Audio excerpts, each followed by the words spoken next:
Hello guys, we're back again for another monthly braces updates for this month of June. And I'm going to talk about a couple of things which not a major stuff because there's nothing major that happened during the adjustments for this month. For these updates, it will be very brief because I will be just talking about the gaps of my teeth, which is where the premolars were before, and also the pain that I've been experiencing for the past month, which is more on the root canal teeth at the upper right.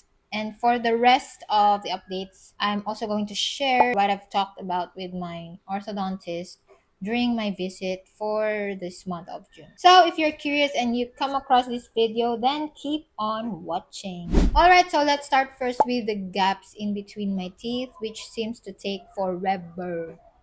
And these are the gaps where my premolars were located. If you watched my previous video, which was last month, I think I said in my video that I have a feeling that the lower right here, the gap, my lower right jaw will close sometime, maybe a month after. But surprisingly, it's still there.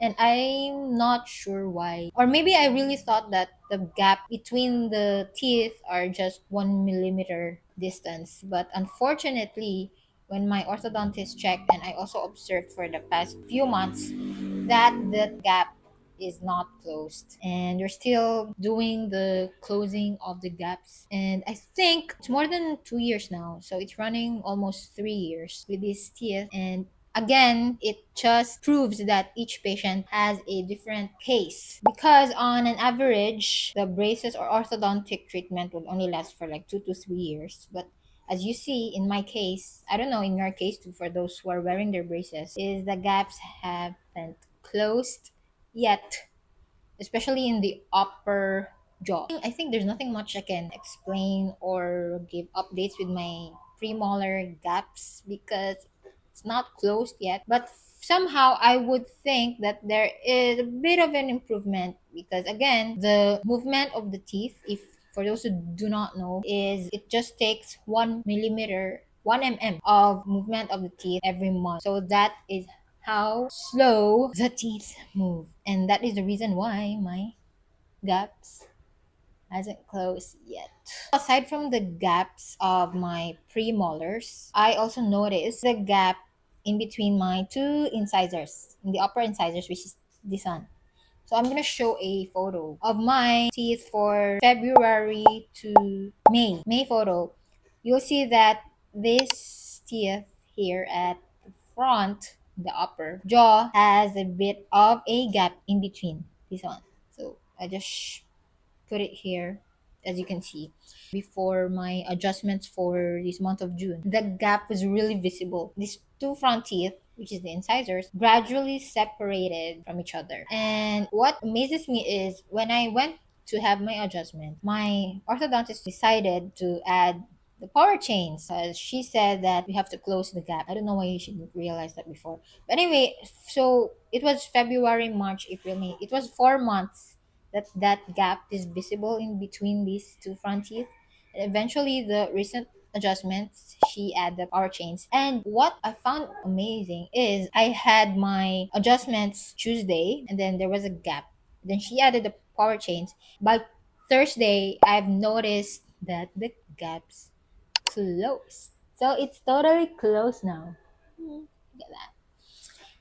And yeah, it's amazing that it can close in just like 2 days or a day, maybe almost 2 days. I think it's because these four front teeth have been moving for quite some time already, so I think it's more flexible in moving those teeth. So that's it for the gaps of my teeth. Now moving on is the pain that I have been experiencing. So last month I had the adjustments, and I've noticed that when I had the adjustments, my, as you know, or for those who do not know, I have my root canal at the upper right. And I felt a bit of a pain after the adjustments. The pain just disappeared eventually, maybe a couple of days after 3 days, or something like that. And then I'm not really sure what's the reason behind that, but I just decided that since after like maybe 4 days, the pain just disappeared. So I did not go to my ortho. So I think one of the reasons, I just assumed this and I didn't tell my orthodontist about this. I think the reason for that was, well, the teeth was trying to move, oh, well, the braces or the wire was trying to move my teeth. I think part of the root canal teeth, which we know cannot move, so it's going to be like stationary forever. I think because of the wire, it somehow tries to move the mummified teeth or something, and then the gum in between the teeth, the alive one and the dead one, which is the root canal, was trying to hit each other. Or maybe the gum, I felt it actually with my tongue. There was a gum that was like in between it, in between that, the teeth, and it some sort of a, I felt like there was a swollen gum there. But anyway, right now everything is good. There's no pain. And since we're talking about pain here, after the adjustments I had for this month, I felt a bit of soreness. I mean, every time I do my adjustments with braces, I do feel some soreness, of course. And I know you do too, for those who have their braces. But I think this one, the pain was a bit more higher than the usual that I feel. Maybe because of, number one is the power chain that was attached here, and also the wire that is adjusted here at the bottom. So, the wire shape is different, right? Like you'll see that there's an arc, like a wave.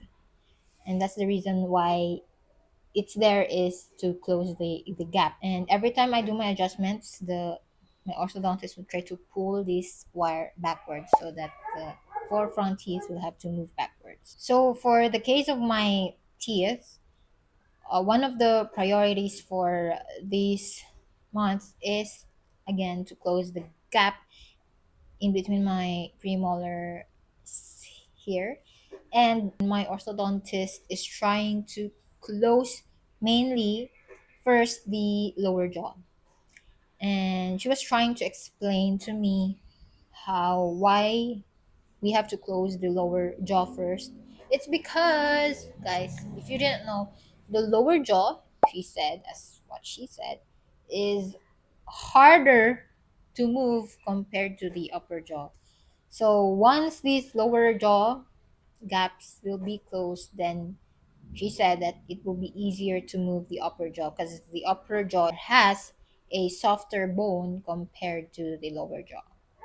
So hopefully that will happen, because I know that there's still so many things that my teeth has to undergo, aside from the long wait or movement of the teeth just to close the gaps, which I don't know. I don't know how many months it will take. Hopefully by the end of the year, these gaps at the bottom, at least at the bottom, will close down. And yeah, we'll see what happens, because right now the midline of my teeth is so off, like very off. They're not aligned with my lower teeth right now. Like it's not aligned, and my canine is a bit like more backwards compared to the fourth incisors, and they're a bit angled again. But somehow they are slowly moving backwards, not like the angled version that I've seen or I've noticed for last month.